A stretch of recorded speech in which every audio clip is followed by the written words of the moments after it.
अध्यक्ष आदरणीय इंजीनियर रमाकांत पिप्पल जी को मैं बुलाना चाहूंगा कि वो आगे की रणनीति हमारे मीडिया के बंधुओं के सामने प्रस्तुत करेंगे। आदरणीय प्रदेश अध्यक्ष इंजीनियर रमाकांत पिप्पल जी।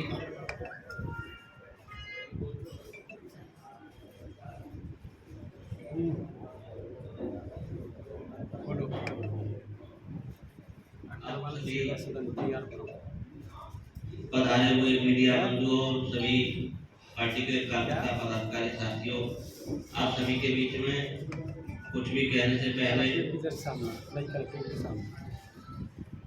इस देश में जन्मे सभी संत गुरु महापुरुषों के चरणों में श्रद्धा सुमन करते हुए आज पूरे देश में गरीबों की आवाज बनकर उनके हकदार और किसानों की लड़ाई लड़ रही बहुजन समाज पार्टी की मुखिया 4 बार की उत्तर प्रदेश की लोकप्रिय मुख्यमंत्री रही परम आदरणीय माननीय बहन कुमारी मायावती को अपना आदर्श नेता मानते हुए हमारे साथ मंचासीन सभी अतिथियों का परिचय आपके सामने हो चुका है। कल आप लोगों के बीच में माननीय बहन कुमारी मायावती जी के आदेश से श्री रमेश चंद्र गरीबी को मुरैना श्योपुर लोकसभा क्षेत्र से प्रत्याशी घोषित किया है। साथियों, काफी लंबे समय से इस बात की चर्चा मीडिया में हमारे मीडिया के तमाम साथियों ने हमें सैकड़ों बार फोन किए, शुभचिंतकों ने, कुछ हमें डिप्लोमेटिक साथियों ने भी फोन किए। वो हमको राजनीति सिखा रहे कि हमको क्या करना चाहिए, क्या नहीं करना चाहिए। आप अच्छी तरह से जानते हैं बहुजन समाज पार्टी मुरैना में कितना दमखम रखती है, कितना जनाधार रखती है, कितने मजबूत है। और जब भी चुनाव हुआ है, कांटे का चुनाव हुआ है। मैदान में जब पहलवान लड़ते हैं, ये हारता है, जीतता है, और इसका ये मतलब नहीं कि हारे हुए की कोई ताकत नहीं। ताकत आप लोगों ने अभी विधानसभा में देखी होगी किस प्रकार सभी विधानसभा में ये ताकत आपको देखने को मिली, और खासकर देवनी विधानसभा में जहां से श्री नरेंद्र सिंह तोमर जी चुनाव जीते हैं, आज विधानसभा के अध्यक्ष हैं। उनके लिए पूरे देश की मीडिया देवनी में उन्होंने मीडिया हब बना दिया। प्रशासन ने मिलकर चुनाव लड़ा और साम दाम दंड भेद नीति अपनाकर श्री बलवीर सिंह ढंडोतिया ने चुनाव लड़ाने का काम किया। पर उसमें कहीं ना कहीं कांग्रेस भी बराबर की सहयोगी रही है, ये कोई छुपा नहीं है। मेरे एक नाम नहीं लूंगा, मीडिया के साथी से मेरी बात हुई कि हमने तो आपका सहयोग किया था, तो मैंने कहा था उनसे अगर आप सहयोग करते तो आप मीडिया में इस बात को 10 दिन पहले प्रचार करते कि प्रशासन भारतीय जनता पार्टी का काम कर रहा है, collector SP Bharatiya Janata party का काम कर रहे हैं, यहाँ की जननी सुरक्षा, एम्बुलेंस, 108 तमाम सरकारी मशीनरी का प्रयोग भारतीय जनता पार्टी को जिताने के लिए हुआ है। इस बात का मीडिया के भाइयों से जो उम्मीद थी वैसा खुलासा नहीं हुआ, पर हमारे प्रत्याशी श्री बलवीर सिंह ढंडोतिया जी ने बिल्कुल कांटे का चुनाव लड़ा और ये महसूस करा दिया था कि इस चुनाव में कुछ भी हो सकता है। अगर कांग्रेस का प्रत्याशी दमखम से खड़ा हो जाता, मेरे नहीं होता, तो फिर चुनाव कुछ अलग ही होता। बाकी सभी विधानसभा में चाहे सुआमली रही हो, मुरैना रही हो, आपके जौरा रही हो, सवलगढ़ रही हो, सभी विधानसभा में आपने चुनाव देखा। अब उसके बाद सभी ने अपने अपने चुनावों की समीक्षा की, लोकसभा की तैयारियां शुरू हो गई।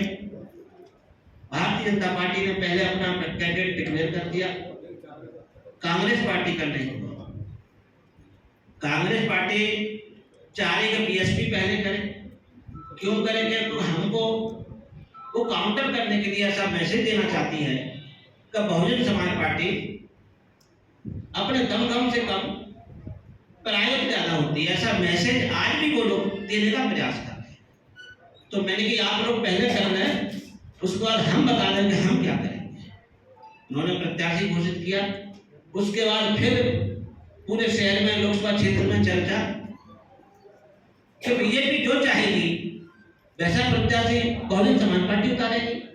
ऐसी कोर्ट में चर्चा, ऐसी शहर में चर्चा। अरे भाई, आपने क्या समझ रखा है? बहुजन समाज पार्टी देश में तीसरे नंबर की पार्टी और राष्ट्रीय पार्टी है, और राष्ट्रीय पार्टी अपनी नीति के हिसाब से चुनाव लड़ती है। सर्वजन हिताय सर्वजन सुखाय, सभी के कल्याण की बात करती है, और जो प्रत्याशी दमदार और चुनाव जीतने वाला होगा उसी का चयन करती है। उसी की कड़ी में आपके बीच में श्री रमेश चंद्र गर्ग जी मौजूद है, उनका चयन। आज अब चर्चा होने लगी कि मुकाबला कांटे का होगा। मुकाबला कांटे का नहीं होगा, दोनों पार्टियां एक तरफ होंगी और मुकाबला एक तरफ का होगा। अब चारों तरफ एक ही आवाज सुनाई देगी, बहुजन समाज पार्टी और चुनाव चिन्ह हाथी, और अब की बार मुरैना से सांसद चुनकर दिल्ली पहुंचेगा। ऐसा क्यों? क्योंकि श्री रमेश चंद्र गर्ग जी कोई अनजान चेहरा नहीं है, कोई अनजान नाम नहीं है। ये चेहरा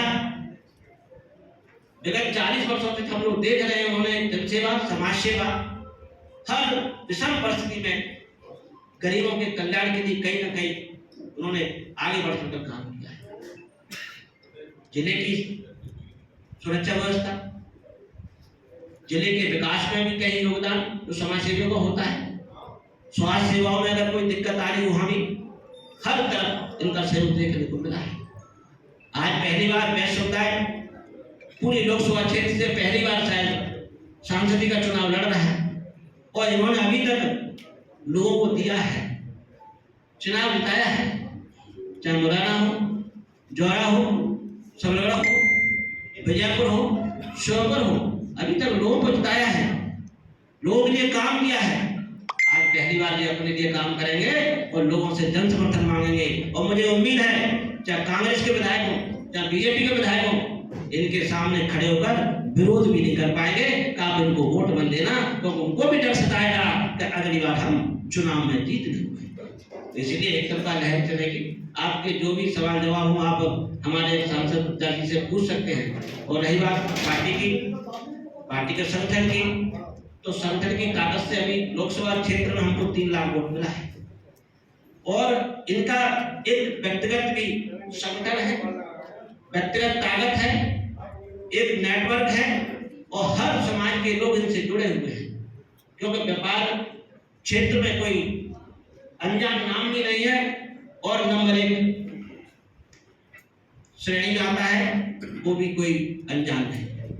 लोगों ने ये भी अफवाहें फैलाई कि उनका तो फैक्ट्री सब डाउन हो गया है, बिक गया है, उनके पास कुछ भी नहीं है, वो कुछ नहीं कर पाएंगे।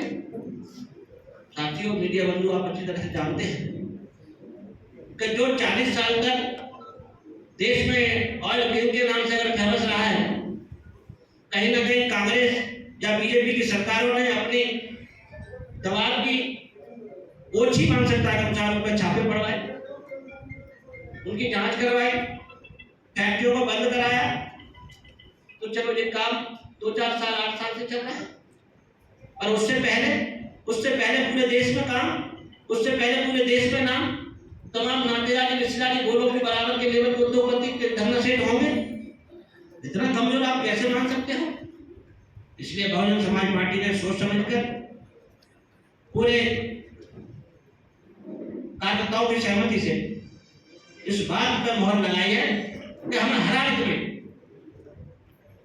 मुरैना से सांसद जिताकर दिल्ली भेजना है। आदरणीय बहन कुमारी मायावती के हाथों को मजबूत करना है। विकास की योजना इनके पास अपार है, गरीबों के कल्याण की योजना इनके पास अपार है।